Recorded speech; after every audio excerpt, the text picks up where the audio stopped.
नमस्कार, आप देख रहे हैं अपना बिहार। मैं हूं आपके साथ विभा उपाध्याय। बिहार में भ्रष्ट अधिकारियों के खिलाफ कार्रवाई लगातार जारी है और इसी कड़ी में डेहरी रोहतास के तत्कालीन एसडीपीओ संजय कुमार के 2 ठिकानों पर छापेमारी इस वक्त हो रही है। संजय कुमार के बक्सर और पटना ठिकानों पर छापेमारी चल रही है। तो डेहरी रोहतास के तत्कालीन एसडीपीओ पर यह शिकंजा इस वक्त, जिनके 2 ठिकानों पर इस वक्त कार्रवाई होती हुई। अवैध बालू माफियाओं से संबंध के आरोप में कार्रवाई इस वक्त संजय कुमार पर। इन बालू माफियाओं से अवैध रूप से संबंध का आरोप, इस आरोप में भ्रष्टाचार अधिनियम के तहत कार्रवाई इस वक्त हो रही है। बक्सर के मुरार थाना क्षेत्र में पटना से पहुंची आर्थिक अपराध इकाई की टीम ने छापेमारी की है और 2 तस्वीरें आपके टीवी स्क्रीन पर है। देखिए, संजय कुमार के इन दोनों ही ठिकानों पर इस वक्त आर्थिक अपराध इकाई की तरफ से छापेमारी होती हुई। पहली तस्वीर पटना की, जहां पर उनके आवास पर इस वक्त ये कार्रवाई हो रही है। संजय कुमार तत्कालीन एसडीपीओ डेहरी के और जिनके ऊपर आय से अधिक संपत्ति, भ्रष्टाचार के मामले, जिसमें बालू के माफियाओं के साथ संबंध रखने का गंभीर आरोप, और इसीलिए बक्सर के पैतृक आवास पर भी ईओयू की टीम जो है वो रेड करने के लिए पहुंची हुई है। 2 तस्वीरें आपके टीवी स्क्रीन पर, इन दोनों ही ठिकानों पर इस वक्त यह कार्रवाई की जा रही है। तो संजय कुमार के अब देखिए जो जानकारी इस वक्त सामने आ रही है, 3 ठिकाने बक्सर, पटना और सासाराम में भी अब ये कार्रवाई जो है वो इस वक्त शुरू हो चुकी है। आर्थिक अपराध इकाई की टीम की तरफ से यह कार्रवाई की जा रही है। तत्कालीन एसडीपीओ डेहरी रोहतास के घर छापेमारी करने के लिए ईओयू की टीम जो है वो पहुंच हुई है। तो पटना और बक्सर आवास पर ईओयू की टीम की तरफ से कार्रवाई, साथ ही साथ सासाराम में भी संजय कुमार, जो कि बालू माफियाओं से संबंध का आरोप इनके ऊपर, यह कार्रवाई इस वक्त होती हुई। 50% अधिक संपत्ति की जानकारी इस वक्त सामने आ रही है। सहयोगी संजय हमारे साथ इस वक्त ज्यादा जानकारी के साथ जुड़ गए हैं। संजय, क्या जानकारी अब तक सुबह से जब कार्रवाई की शुरुआत हुई छापेमारी के तौर पर, क्या अभी इस वक्त अपडेटेड जानकारी है? जी बिल्कुल विभा, देखिए जो आर्थिक अपराध इकाई के अधिकारी हैं उनसे मेरी बातचीत हुई है और कई डॉक्यूमेंट्स जो है वो अभी निकाला गया है और अभी कागजातों की जांच चल रही है। और निश्चित तौर पर अभी 50% आय से अधिक संपत्ति का मामला है और जो अधिकारी हैं वो बता रहे हैं कि ये मामला, जो अब तक डॉक्यूमेंट्स रिकवर किए गए हैं उस आधार पर यह मामला और भी बढ़ सकता है। तो फिलहाल अभी प्रतीक्षा की जा रही है, चूंकि कागजातों की जांच चल रही है और अधिकारी मुख्यालय से पहुंचे हैं पटना स्थित जो उनका निजी आवास है वहां पर, और अभी कागजातों की छानबीन के बाद स्पष्ट हो पाएगा। लेकिन अभी तक ऑर्नामेंट्स है और जमीन के कागज जो है वो मिले हैं, बस इतनी जानकारी दी गई है। और देखना होगा जब छापेमारी खत्म होगी तब आखिरकार क्या कुछ आय से अधिक संपत्ति संजय कुमार के ठिकाने से आर्थिक अपराध इकाई की टीम को मिलती है। जी बिल्कुल संजय, जो जानकारी इस वक्त बक्सर और पटना, इन दोनों जगहों पर सबसे पहले छापेमारी टीम कर रही थी, अब इसमें सासाराम का भी नाम जुड़ता हुआ यहां पर भी ये टीम पहुंची हुई है। जी बिल्कुल, देखिए तो हमारे सहयोगी से संपर्क टूट चुका है, लेकिन तस्वीरें हम आपको जरूर दिखा रहे हैं। देखिए, संजय कुमार जिनके ऊपर बालू माफियाओं से संबंध रखने का गंभीर आरोप, जिसके बाद छापेमारी में आय से 50% अधिक की संपत्ति, जो सूत्र जानकारी इस वक्त दे रहे हैं, भ्रष्टाचार अधिनियम के खिलाफ उनके ऊपर मामला दर्ज हुआ है। डेहरी रोहतास के तत्कालीन एसडीपीओ पर शिकंजा इस वक्त कसता हुआ।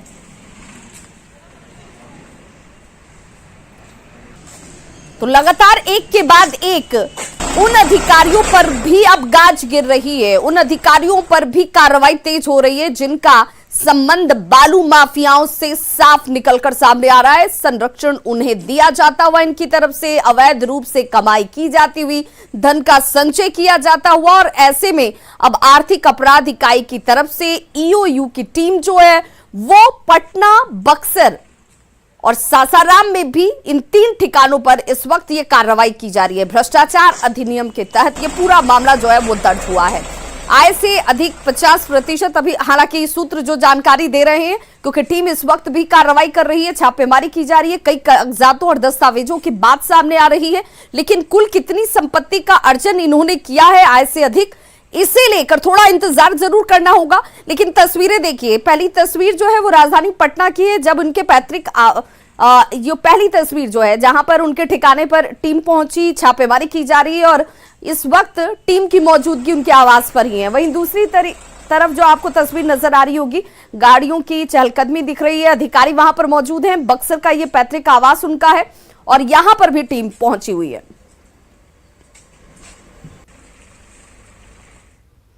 रोहतास जिले के डिहरी में पदस्थापित रहे एएसपी संजय कुमार के पटना और बक्सर के ठिकानों पर आर्थिक अपराध इकाई की टीम ने अपनी तरफ से दबिश दी है और सोन नदी से बालू खनन के मामले में पिछले साल फरवरी महीने में ही तत्कालीन एएसपी संजय कुमार के ऊपर कार्रवाई की गई थी। देखिए किस तरीके से सोन नदी से चूंकि पीले सोने का खनन हो रहा था, यहां से बालू माफिया जो है वो बालू का उठाव यहां से कर रहे थे और इसमें इनकी संलिप्तता, इनका संरक्षण, इसे लेकर के कार्रवाई की गई थी। निलंबन के बाद 7 फरवरी को उन पर एफआईआर भी दर्ज किया गया था। देखिए संवाददाता अजीत कुमार की ये रिपोर्ट। रोहतास जिला के डेहरी ऑन सोन के तात्कालिक एएसपी संजय कुमार के कई ठिकानों पर छापामारी चल रही है। पटना के अलावे बक्सर के ठिकानों पर छापामारी चल रही है। बता दें कि सोन नदी से जो बालू उगाही का मामला था, बालू खनन का मामला था, उसी मामले में लगातार संजय कुमार पर कार्रवाई हो रही है। बताया जाता है कि जब उनकी पदस्थापना डेहरी ऑन सोन में थी, उस समय लगातार कई अधिकारियों पर गाज गिरे थे, उसमें संजय कुमार भी थे, जिन पर करोड़ों रुपए के बालू के हेराफेरी का आरोप है। और उसके बाद लगातार इन पर छापामारी चल रही है। इन पर निलंबन की पहले कार्रवाई हुई, उसके बाद अब लगातार छापामारी चल रही है। आर्थिक अपराध की टीम छापामारी कर रही है। तो ये पूरा मामला जो है डेहरी ऑन सोन से जुड़ा हुआ है। जब उनकी पदस्थापना रोहतास जिले में थी, डेहरी ऑन सोन में थी, और तभी का यह मामला है। उसको लेकर जो पटना और बक्सर के ठिकानों पर छापामारी चल रही है और रोहतास जिला में भी दबिश बनाई जा रही है। अजीत कुमार, न्यूज़ 18, डेहरी ऑन सोन, रोहतास। बिहार को विशेष राज्य के दर्जे पर बीजेपी और जेडीयू के बीच सियासी घमासान अब बेहद तेज हो गया है। बीजेपी और जेडीयू के बीच जारी खींचतान पर विपक्ष ने कटाक्ष किया है। विशेष राज्य का दर्जा नहीं मिल सकता है।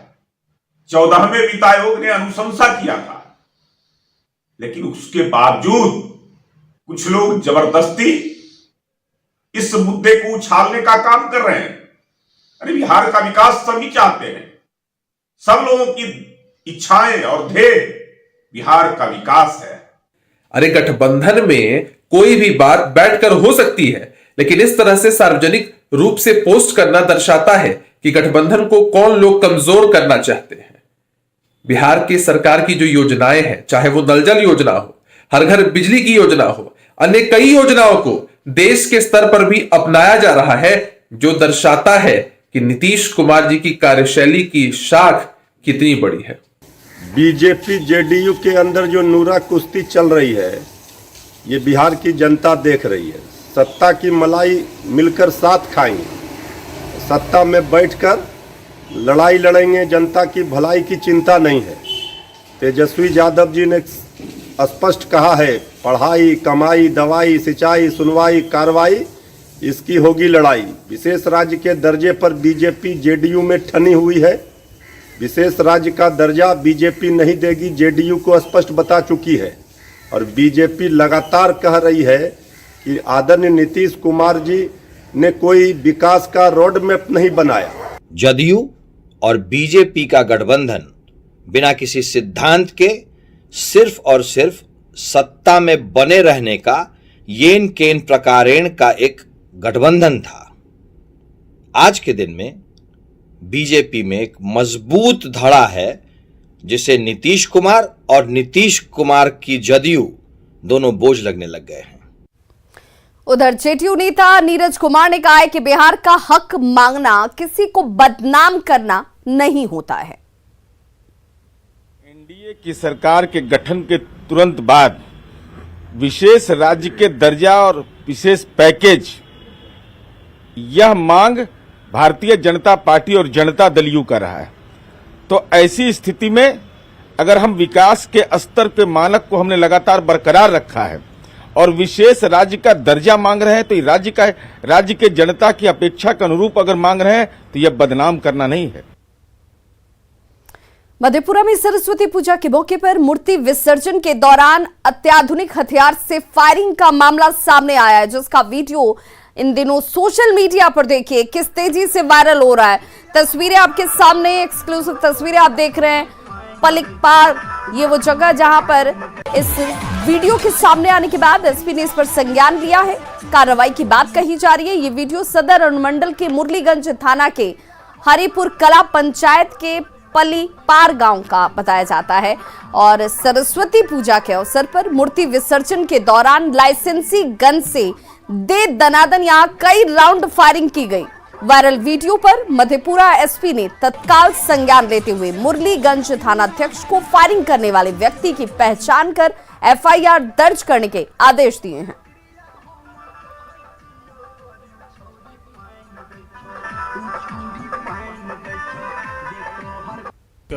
फुटेज हमारे मोबाइल पर भी आया था। इस संबंध में मुरलीगंज थाना अध्यक्ष द्वारा प्राथमिकी दर्ज कर ली गई है और आगे की कार्रवाई बहुत जल्द।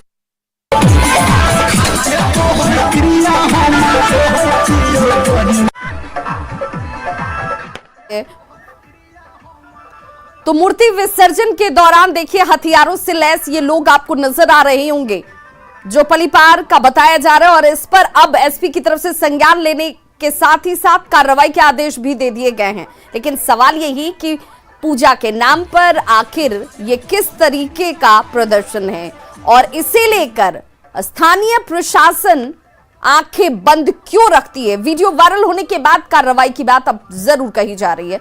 कार्रवाई कब तक होती है ये बेहद महत्वपूर्ण।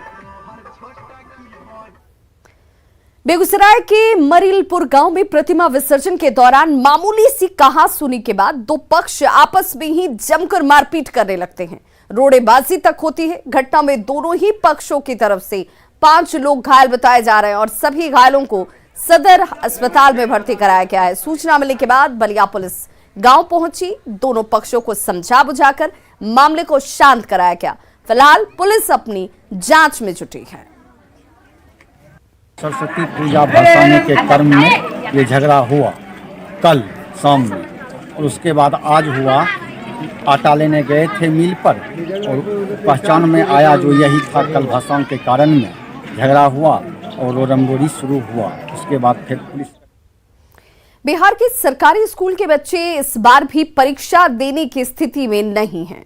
बच्चे फिर से प्रमोट होना चाहते हैं। कोरोना की वजह से लंबे समय से बंद पड़े स्कूल तब खोले गए हैं जब परीक्षा बेहद नजदीक है। 1ली से लेकर 8वीं तक के बच्चों की परीक्षा मार्च में आयोजित होती है, लेकिन बच्चों ने न तो पढ़ाई की है और ना ही सिलेबस ही पूरा हो पाया है। शिक्षक भी अब ये मानते हैं कि ऐसी परिस्थिति में सरकार इस बार भी बच्चों को प्रमोट ही कर दे तो बेहतर होगा। पटना के यारपुर कन्या मध्य विद्यालय की छात्राओं से बात की संवाददाता रजनीश कुमार ने। राज्य के सभी शैक्षणिक संस्थान कल यानी 7 फरवरी से खोल दिए गए हैं और पढ़ाई भी शुरू हो गई है, लेकिन विडंबना कहिए कि इस बार भी सरकारी स्कूल के बच्चे परीक्षा देने की स्थिति में नहीं है क्योंकि पढ़ाई नहीं हुई है। पिछले 2 साल से परीक्षा नहीं हुई है। इस बार बिना परीक्षा के पढ़ाई कैसे होगी? बिना पढ़ाई की परीक्षा कैसे होगी? स्कूल लगातार बंद रहा ना? हाँ, लगातार बंद रहा तो पढ़ाई तो हुई नहीं है क्योंकि खुद से हम लोग ने मेहनत की है और पढ़ाई भी की है। स्कूल में पढ़ाई नहीं हुई है? नहीं, स्कूल में पढ़ाई नहीं हुई है। सिलेबस पूरा हुआ है? सिलेबस नहीं, पर हम लोगों ने अपने से सिलेबस पूरा कर लिया है। परीक्षा दें। परीक्षा हो तैयारी हुई है? स्कूल में 4 और 5 महीना स्कूल खुला था तो हुआ है आधा पढ़ाई। अच्छा। और फिर घर में पढ़ते थे। बिना परीक्षा का प्रमोट होना चाहती है या परीक्षा? परीक्षा। क्या नाम हुआ? अंजनी कुमारी। चलिए, कॉन्फिडेंट हैं और ये परीक्षा चाहती हैं। आप लोग क्या चाहती हैं? परीक्षा नहीं चाहते हैं। परीक्षा नहीं चाहते हैं? क्या चाहते हैं? बिना परीक्षा अगला क्लास प्रमोट। हाँ। पेंडेमिक की वजह से स्कूल बहुत कम दिन खुला है और जितना दिन स्कूल खुला हम लोग कोशिश की जहाँ तक हो सके सिलेबस को कवर करने का, लेकिन मैक्सिमम सिलेबस आधा से ज़्यादा कवर नहीं हो पाया है। फरवरी में स्कूल ही खुला है तो मार्च में अगर परीक्षा है तो आपके बच्चे तैयार हैं परीक्षा के लिए? आपको लगता है? नहीं, मेरे हिसाब से तो बहुत अच्छा नहीं कर पाएंगे बच्चे। पिछले 2 साल से लगातार प्रमोट हो? लगातार प्रमोट हो पा। अगर प्रमोट कर दिया जाए तो भी अच्छा रहेगा क्योंकि मात्र 4 महीना क्लास चला है और उतना में कितना बच्चा कवर कर पाएगा। ऐसे में इंतजार करना बेहद जरूरी है कि सरकार आखिर क्या फैसला लेती है। कैमरामैन दीपक के साथ रजनीश कुमार, न्यूज़ 18 पटना। बिहार का पहला तैरता हुआ सोलर एनर्जी प्लांट बनकर तैयार हो चुका है। दरभंगा शहर के कादिराबाद में बिजली विभाग के तालाब में बनाए गए इस प्लांट की क्षमता 2 मेगावाट की है, लेकिन अभी 1.6 मेगावाट बिजली का उत्पादन होगा। इसकी लागत 7 करोड़ रुपए है। देखिए संवाददाता विपिन कुमार की रिपोर्ट। ये हमारा फ्लोटिंग सोलर पावर प्लांट है, जो कि 1.6 मेगावाट का सोलर प्लांट है, जो यहाँ पे पावर जनरेट करेगा 1.6 मेगावाट का। और ये हमारी company Avaada clean project private limited यहाँ पे लगा रही है बिहार सरकार के लिए। बिहार का पहला तैरता हुआ पावर प्लांट हम आपको दिखाने जा रहे हैं। अभी हम कादिराबाद में हैं और आप हमारे पीछे देख सकते हैं कि जो ये प्लांट है वो पानी के ऊपर, तालाब के ऊपर तैरता हुआ power plant, solar power plant लगाया गया है। यहाँ से 1.6 मेगावाट बिजली का उत्पादन किया जाएगा। और ये बता दें कि ये पानी के ऊपर तैरता हुआ रहेगा और इसके नीचे मछली का भी जो है उत्पादन किया जा सकता है। जैसे आप देख सकते हैं कि बगल में मछली पालन हो रहा है और ये तालाब है, और इस तालाब के नीचे भी जो है मछली पालन किया जा सकता है। तो ऐसे में बिहार का ये पहला जो पावर प्लांट, ऐसा पावर प्लांट है जो पानी के ऊपर तैरता हुआ आपको नज़र आएगा। और यहाँ से जल्द ही कंपनी की जो अधिकारी की माने तो अंतिम चरण में ये प्लांट है, और बहुत जल्द पावर सब स्टेशन जो हमारे पीछे देख रहे होंगे, पावर सब स्टेशन जैसे ही चालू हो जाएगा और इस प्लांट को चालू कर दिया जाएगा। तो ऐसे में बिहार का पहला तैरता हुआ पावर प्लांट अब कुछ ही दिनों के बाद काम करने को तैयार है। विपिन कुमार, न्यूज़ 18 दरभंगा। खगड़िया सदर अस्पताल में बन रहे ऑक्सीजन प्लांट को 1 महीने हो चुके हैं चालू करना था, लेकिन 3 माह के बाद भी काम अभी भी अधूरा पड़ा हुआ है। पाइपलाइन का काम पूरा नहीं होने की वजह से अस्पताल के बेड तक ऑक्सीजन नहीं पहुंच पा रहा है और फर्स्ट फेज में 74 बेड तक पाइपलाइन के जरिए ऑक्सीजन की आपूर्ति करने का लक्ष्य था। फिलहाल बेगूसराय से ऑक्सीजन सिलेंडर को भरकर यहां लाया जाता है। खगड़िया में पीएम केयर फंड से ऑक्सीजन प्लांट लगाया गया, लेकिन अब तक इसके चालू नहीं होने से परेशानी जरूर बनी हुई है। है क्या कि ऑक्सीजन प्लांट तो चालू है, ऑक्सीजन प्लांट तो प्यूरिटी भी हम लोग का 97% है, लेकिन ऑक्सीजन प्लांट से जो बेड तक सप्लाई जाना है, बीच में मैनिफोल्ड जो लगना है, राष्ट्र समिति वो BMICL के द्वारा जो लगानी थी, जिसको टेंडर दिया गया था, वो विगत 6 महीना से लगातार काम कर रही है। लेकिन उसके साथ जो भी लोग आते हैं 2 दिन करते हैं, बाकी चले जाते हैं, जिसके चलते अभी भी काम अधूरा है। कटिहार के गोविंदपुर गंगा दियारा में नमामि गंगे स्वच्छता अभियान के तहत जैविक खेती की जा रही है। यहां पे लगभग 500 हेक्टेयर खेती पर 84 लाख रुपए की राशि खर्च की गई है। किसान भी गंगा तट में जैविक खेती को लेकर अब रुचि दिखा रहे हैं। कटिहार का एक बड़ा इलाका जिसमें अहमदाबाद, मनिहारी, बरारी और कुर्सेला का बड़ा क्षेत्र गंगा दियारा इलाके से जुड़ा हुआ है। इन इलाकों में जैविक खेती से बड़े पैमाने पर किसानों के लिए रोजगार सृजन के साथ साथ लोगों को कृषि उपज भी हासिल हो सकती है, और इस वजह से इस बार के बजट में भी गंगा के किनारे जैविक खेती को बढ़ावा देने को लेकर चर्चा की गई थी। इससे खेती जो हो रही है उससे मुनाफा नहीं, और ये जैविक खेती होगी तो उससे ज्यादा मुनाफा हम लोग को होगा। सरकार का ये स्वागत है हम लोग के लिए, जब तुरंत स्टार्ट कर दे तो तुरंत स्टार्ट हो जाए। कितना जमीन है आपका? 5 एकड़ अभी हम लोगों को मिला है, जिसमें 60-40% के तहत राशि मिलता है। 60% केंद्र सरकार के द्वारा और 40% जो है बिहार सरकार के द्वारा। तो इस प्रकार से हम लोगों को 83 लाख रुपये इसमें मिला है। जमुई शहर में एक ही चिल्ड्रन पार्क, लेकिन वो भी बदहाल है। वन विभाग के अधीन जाने के बाद भी इसकी स्थिति में जरा भी सुधार नहीं हुआ। इस पार्क में बच्चे खेलने तो जरूर पहुंचते हैं, बड़े लोग मॉर्निंग वॉक करने के लिए भी आते हैं, लेकिन इसके बावजूद आप इस पार्क पर नजर डालेंगे तो आपको ये पार्क नजर नहीं आएगा। हर तरफ गंदगी का अंबार है, चारों तरफ आपको कूड़े और कचरे फेंके हुए नजर आ जाएंगे। पार्क के सौंदर्यीकरण के नाम पर लाखों रुपए खर्च भी किए जाते हैं। सवाल यही कि आखिर खर्च होने के बावजूद इस पार्क की सूरत बदली क्यों नहीं। ज्यादा जानकारी दे रहे हैं संवाददाता केसी कुंदन। जमुई शहर का इकलौता पार्क जो चिल्ड्रन पार्क है, उसकी दशा वन विभाग के अधीन जाने के बाद भी नहीं बदली। देख सकते हैं, हम दिखाना चाहेंगे तो इधर ये ओपन जिम में लगा हुआ सामान है और बहुत सारे सामान खराब पड़े हुए हैं, और दूसरी तरफ हम तस्वीर दिखाना चाहेंगे इस तरफ, जहां बच्चों के खेलने के लिए है, लेकिन ये भी खराब हो चुका है। और पार्क की अगर स्थिति पर देख सकते हैं तो वन विभाग के अधीन जाने के बाद भी पार्क का दशा में सुधार नहीं हुआ। पहले नगर परिषद में था, नगर परिषद के बाद वन विभाग के अधीन जाने के बाद ये कहा गया था कि पार्क को सुंदर बनाया जाएगा, आकर्षक बनाया जाएगा। बता दें कि यह एकमात्र पार्क है जहां पर शहर के लोग मॉर्निंग वॉक के लिए आते हैं या बच्चे जो है खेलने के लिए आते हैं। जहाँ तहाँ टूट फूट गया है, कहीं पर कोई मरम्मती का व्यवस्था नहीं है, कहीं साफ सफाई का कोई व्यवस्था नहीं है। पहले नगर परिषद के द्वारा एक गार्ड भी दिया गया था जिनको किसी कारणवश यहाँ से हटा लिया गया। अब तो गार्ड की भी व्यवस्था नहीं है। उम्मीद तो जगी थी कि कुछ सुधार होगा, लेकिन पहले से भी बदतर स्थिति हो गया। इतना बड़ा जिला में नगर परिषद में एक पार्क रहने के बावजूद भी न यहाँ शौचालय की व्यवस्था है। एक फव्वारे जो बना था वो लगा था कि कुछ आकर्षण का केंद्र होगा। तमाम सुविधाएं के नाम पर जो बातें कही गई थी वो उखड़ चुके हैं, टूट चुके हैं। लेकिन अब देखना है कि वन विभाग इस पर कब संज्ञान लेता है और अधीन आने के बाद वो उसे वास्तविक रूप कब देता है। केसी कुंदन, न्यूज़ 18 जमुई। महिला सशक्तिकरण के संदेश को लेकर बेंगलुरु की 2 महिलाएं पहली बार ईस्ट टू वेस्ट इंडिया का रिकॉर्ड बनाने साइकिल यात्रा पर निकली हुई हैं। बेंगलुरु की डॉक्टर मीरा वेलंकर और तस्नीम इसी यात्रा के दौरान कल पूर्णिया पहुंची। दोनों से बात की हमारे सहयोगी कुमार प्रवीण ने। कहते हैं महिला सशक्तिकरण के इस दौर में महिलाएं हर क्षेत्र में आगे बढ़ रही है। ये 2 महिलाएं हैं जो बेंगलोर की हैं और अभी अरुणाचल प्रदेश से गुजरात तक की साइकिल यात्रा पर निकली है। क्या है इनका उद्देश्य, आइए इन्हीं से बात करते हैं। मैम, क्या नाम हुआ आपका? I am Meera. ये रिकॉर्ड बनाने की कोशिश कर रहे हैं from east to west sorry. And 2 लोग हैं जो हम लोग अनसपोर्टेड जा रहे हैं, बट पूर्णिया में हमें बहुत अच्छा सपोर्ट मिला।